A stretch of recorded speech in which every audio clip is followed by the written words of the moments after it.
I'm Crystal Allen Cook, and we are in Little Armenia in Hollywood in Los Angeles, California for my guerrilla reading of the novel Bombardirovka, which is somewhat about the war between Armenia and Azerbaijan over this region called Nagorno-Karabakh, and also somewhat about war in general.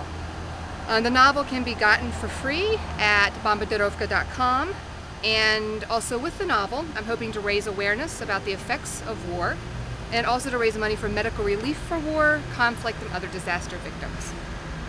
In this scene, in 1991, the American Jada Perlmutter goes with Karabakhsi Armenian Sadiq to a Soviet disco. The Karabakhsi rubbed his hand along the top of my back, over the loose green cotton blouse, an Indian make with 16 buttons down the front. Without a doubt, we were overdressed. He moved his head once in a light tension-relieving circle. His chest puffed, then, leaning into me, he spoke. "All right," he yelled, "let's go!" "Davai," I repeated. As Sadiq caught my hand, moved his feet in small, sharp steps, pulling me behind as if late for a train. "Davai!" spun again from his mouth, twisted into a shout, a thrust for the fight, sounding out as if he were Japanese and had screamed in a testosterone thrall, "Bonsai!" The cigarette he'd lit for me dropped from my hand against a long-haired, fluorescent cap wearer and was crushed by passing feet. Up the stairs we jostled as a throng made its way down from the raised dance floor. The cigarette smoke was thicker on the platform, the smell of days-worn winter clothes stronger, the air stifling. Sadiq pulled at his collar, unloosened a button. Music blared, blending and streaming a strange hybrid. Electric pop, beloved on dance floors in Italy or France, trading off with wired and weird Euro rap. Dutch or Finnish fake soul beats, thumping out more like knocking on a door than getting booties to bump. Sadiq stepped closer, his hands plying my waist and slipping to its end, steadying my spine, as if ready to launch us into a merengue, or downtown, Lower East Side, Puerto Rican Day, New York, old style, old school, old dude salsa. His hands in my hair, he loosened my curls out from my head. "Margarita!" he barked. My knees, belly dance quivered. "My Margarita!" he shouted. Into the crowd of out-of-time wannabe homeboys and homegirls, Sadiq pushed us. We swayed against couples and tight circles of girls, copying each other's moves. White light tapped past. A new song with a somewhat Middle Eastern beat blasted. Was it in Arabic? The crowd howled. Sadiq gave a small bounce. He recognized the music. He shuddered. Something rattled loose. Into and of himself he let go. Drums thumped. Some kind of clarinet peeped. With almost trance-like gestures, Sadiq opened his arms wide, then closed his hands on his hips, his fingers brushing their bones. His hands out again, he took my wrists, pulling me closer, and slid his fingers again to the small of my back, and shimmied his hips against and his legs between mine. Something broke. That something was recognizable yet still foreign. And the Russians, the round-headed, eyed, and nosed members of the crowd, shook their shoulders, but still were not dancing in time. But this was the capital of the Soviet Union, and not everyone was going to be a Russian.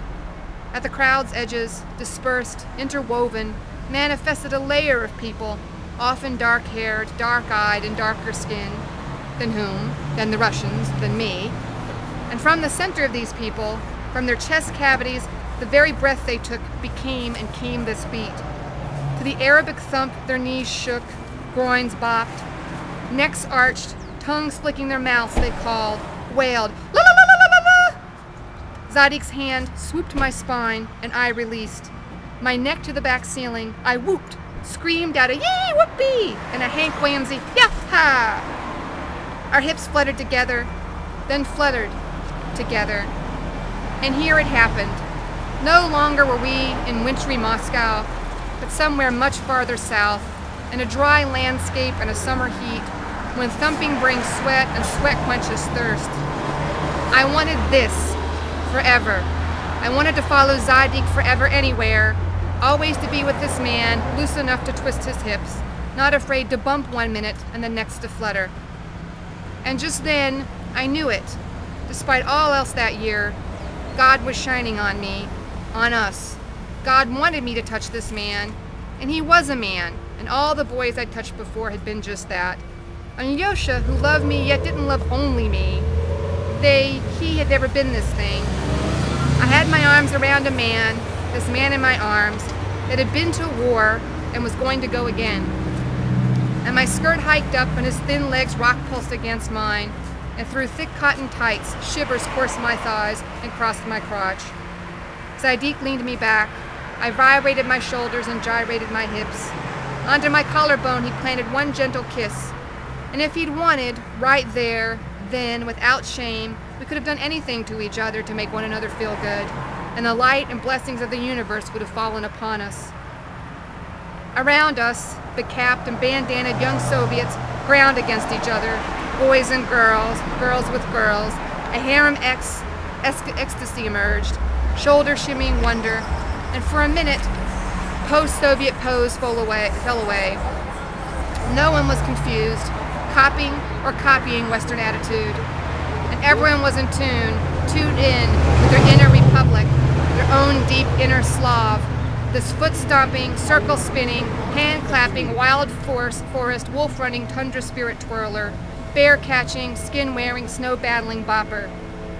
Zadig pulled me to his chest, ran his hands down my sides, and hawked out a Hebraic or Sephardic, dash, dash, dashi. My feet lifted. I swung to his front, and we swayed, tambourine, bammed back and forth, star swingers. And somehow, I knew about some sort of eastern mountain, some kind of mountain bridge lodged in his heart, between his liver and ribs. And Zadig, he knew about a ridge, about a leaping, broken boy, about crashing, about green mountain flowers sprouting from my stomach, winding up and around my heart. I knew his, he knew mine. Oh, and in the Bible, this is what they really meant, and he knew her, they knew each other.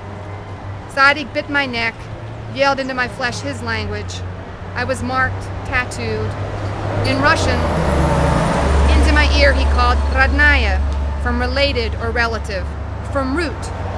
You are one of mine, we are of the same kind.